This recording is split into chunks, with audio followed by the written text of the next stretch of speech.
How many of you know that Peter Obi was the brain behind one of the biggest industrial layouts in Nigeria and the biggest in the southeast of Nigeria? Okay, let's talk about the Harbour Industrial Layout in Onitsha. Some of you might have passed it without even knowing what's going on inside there. But guess what? This place is a major economic engine in the southeast. This estate is not just some regular industrial park, it's a heavyweight zone housing over 30 functioning industries. We are talking serious Igbo-led conglomerates like Intafact Beverages, Ekolo Group of companies, Crisoral Group, then there is the Orange PLC, Dozzy Group of companies, and so many others. And the best part, it was strategically located close to the Onitsha River Port along Atani Road, just a stone's throw from the River Niger Bridge. And why is this, you may want to ask? Well, so that exportation of finished goods and importation of raw materials is smooth and cost effective and very easy. That's pure business intelligence, and it's something Peter Obi championed as part of his vision to transform Anambra State through industrialization. This layout is not just about factories, it comes with dualized road networks, as you can see in the video,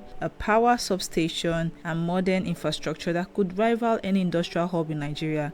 And let's not forget the most important part, it has created thousands of jobs, reducing unemployment and giving many youths and families a source of income. And do you want to know another interesting fact?